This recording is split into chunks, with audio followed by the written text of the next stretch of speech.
नमस्कार विद्यार्थियों।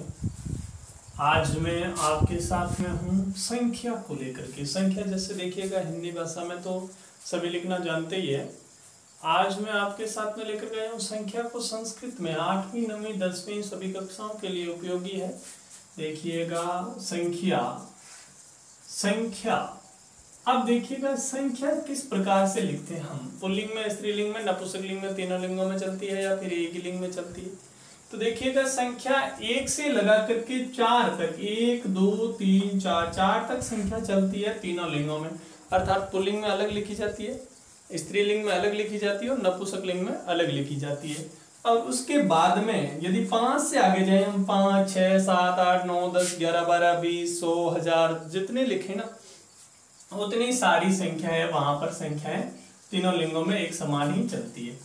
देखिएगा, एक को हम पुल्लिंग में लिखते हैं एकः, स्त्रीलिंग में लिखा जाता है एका और नपुंसकलिंग में लिखा जाता है एकम। 2 को पुल्लिंग में लिखा जाता है द्वौ, स्त्रीलिंग में द्वे और नपुंसकलिंग में भी द्वे। द्वे द्वे समान है नपुंसकलिंग और स्त्रीलिंग में। फिर 3 को पुल्लिंग में लिखा जाता है त्रय, स्त्रीलिंग में लिखा जाता है तिस्र और नपुंसकलिंग में लिखा जाता है त्रीणि। 4 को पुल्लिंग में लिखा जाता है चत्वारः, स्त्रीलिंग में लिखा जाता है चतस्र और नपुंसकलिंग में लिखा जाता है चत्वारि। फिर देखिएगा, मैं आपके साथ में 5 को लिखा है, मैंने लिख दिया है, वैसे ज्ञान के लिए लिखा है। 5 को पुल्लिंग में भी पंच, स्त्रीलिंग में भी पंच और नपुंसकलिंग में भी पंच। यदि 6 को भी लिखे तो 6 को पुल्लिंग में भी पंच, स्त्रीलिंग में भी पंच और नपुंसकलिंग में षट, स्त्रीलिंग में भी षट और नपुंसकलिंग में भी षट ही लिखा जाता है, कोई भेद नहीं है। तो मैंने 4 तक 5 तक लिखने के बाद में आगे सीधा लिख दिया है षट सप्त अष्ट नव दश एकादश द्वादश त्रयोदश चतुर्दश पंचदश षोडश सप्तदश अष्टादश नवदश, या फिर इसे एकोनविंशति ही भी कहा जाता है। फिर विंशति ही, 30 को जैसे कहते हैं हम त्रिंशत्, 40 को जैसे चत्वारिंशत्, 50 को 50, इस प्रकार से लिखते हैं। अब देखिएगा, सबसे अधिक जो विशेष है वो है हमें संख्या के बारे में, यहाँ 1 से लगा करके जो 4 तक का ज्ञान है वो जरूरी है। 1 से लगा करके 4 तक की जो संख्या का ज्ञान है वो सबसे पहले जरूरी है भाई। 1 2 3 4 1 2 3 चतुस्र एकम द्वे त्रीणि चत्वारि, ये याद होना चाहिए। क्योंकि हमारे सामने 10वीं बोर्ड में तो आता है अशुद्धि संशोधन, वैसे अशुद्धि संशोधन सभी में आता है। 10वीं बोर्ड में अशुद्धि संशोधन का जो प्रश्न आता है उसमें एक प्रश्न इन चारों में से दिया जाता है, 1 नंबर का बोर्ड के अंदर दिया जाता है।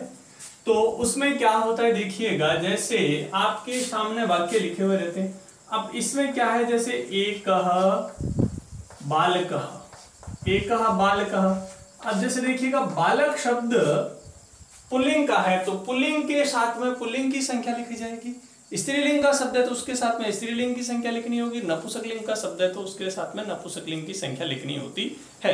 जैसे हमें कई बार कहते हैं कि भाई एक बालक है, तो हम क्या कर देते हैं, पता तो नहीं, भूल में एकम बालकः अस्ति। तो वहां पर ऐसा नहीं, जहां पर पुल्लिंग का शब्द हो उसके बाद में शब्द देखे।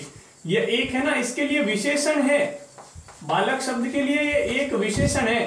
तो जिस प्रकार का आपने विशेष से लिखा है ना, ठीक उसी प्रकार का विशेषण होना चाहिए। मतलब विशेषण और विशेष्य में एक ही विभक्ति लिखते हैं ना हम, तो जिस प्रकार का आपने विशेष से लिखा है ठीक ऐसा ही आपको विशेषण लिखना पड़ता है। इसीलिए यदि बालकः शब्द आपने लिखा है तो बालकः से पहले आपको एकः लिखना होगा, एका और एकम नहीं लिखा जाएगा। जब यदि आपके सामने महिला हो तो एका महिला, महिला से पहले ऐसा नहीं हो कि आप एकः महिला, नहीं, एकः महिला नहीं, एका महिला। तो जो भी पुल्लिंग का शब्द होता है उसके साथ में पुल्लिंग की, स्त्रीलिंग का शब्द होता है उसके साथ में स्त्रीलिंग की संख्या, नपुंसकलिंग के शब्दों के साथ में नपुंसकलिंग की संख्या। एकम फलम, हालांकि देखिएगा यहाँ पर एकम फलम में क्या है, अनुस्वार संधि होगी। अनुस्वार संधि होने के कारण से इस प्रकार से लिख सकते हैं हम इसे, एकम फलम, एकम फलम। तो यह है, मैंने 1 का लिखा है, 2 का हो उसी प्रकार से जैसे बालक शब्द है तो बालक को 2 को क्या कहा जाता है, पुल्लिंग में 2 कहा जाता है, 2। अब बालक है तो बालक, 2 बालक है ना, तो 2 बालकों का द्विवचन का रूप लिखा जाएगा। भाई 2 का बोध कौन सा द्विवचन करवाता है ना, द्विवचन 2 का बोध करवाता है, इसीलिए 2 के लिए द्विवचन लिखा जाएगा। वहां पर लिख दिया जाएगा बालकौ, दो है, दो के लिए द्विवचन प्रयुक्त होगा तो बालकौ, बालकः, बालकौ, बालकः। भाई बालक शब्द के रूप राम की तरह चलते हैं, तो दो बालक है मतलब बालकः, बालकौ, द्विवचन में बालकौ होता है तो यहाँ पर बालकौ लिखा जाएगा, द्वौ बालकौ। यदि बालिका है तो द्वे, जैसे यहां पर मैं कर देता हूं अध्यापिका। अध्यापिका शब्द, जैसे अध्यापिका शब्द किसकी तरह चलता है? रमा शब्द की तरह चलता है। रमा शब्द का द्विवचन क्या होता है? रमा रमे, तो द्वे अध्यापिके, द्वे अध्यापिके, रमा द्वे रमे या द्वे अध्यापिके। अर्थात देखिएगा, ध्यान हमें ये रखना है कि भाई जो आगे जो शब्द जिस लिंग का प्रयोग हुआ है उसके साथ में संख्या भी हमें उसी लिंग की प्रयुक्त करनी होती है। तो इसीलिए इस ज्ञान के लिए हमें संख्या का ज्ञान आवश्यक है। तो इसके लिए आपको ये संख्या एका एका एकम, द्वौ द्वे द्वे, त्रय तिस्र त्रीणि, चत्वार चतस्र चत्वारि, पंच पंच पंच, पंच तो तीन लिंगों में एक, पंच षट सप्त अष्ट नव दश एकादश द्वादश त्रयोदश चतुर्दश पंचदश षोडश सप्तदश अष्टादश नवदश विंशति, नवदश या फिर इसे एकोनविंशति भी कहा जाता है, विंशति ही, त्रिंशत चत्वारिंशत, जैसे मैंने आगे लिख दिया त्रिंशत चत्वारिंशत लिख दिया है।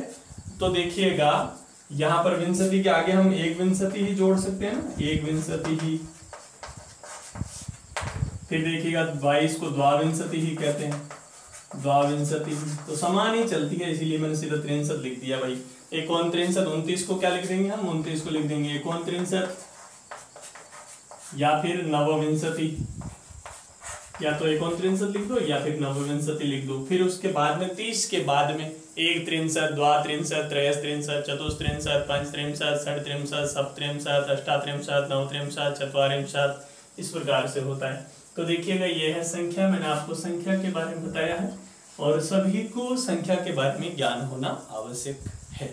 तो इसीलिए ज्ञान होना आवश्यक है, तो इसके लिए आपको क्या करना होगा भाई? संख्या याद कर लेनी होगी, एका एका एकम, द्वौ द्वे द्वे, त्रय तिस्र त्रीणि, चत्वार चतस्र चत्वारि, और उससे आगे जो भी है संख्या सभी लिंगों में समान होती है। तो इस प्रकार से आपको संख्या याद करनी है।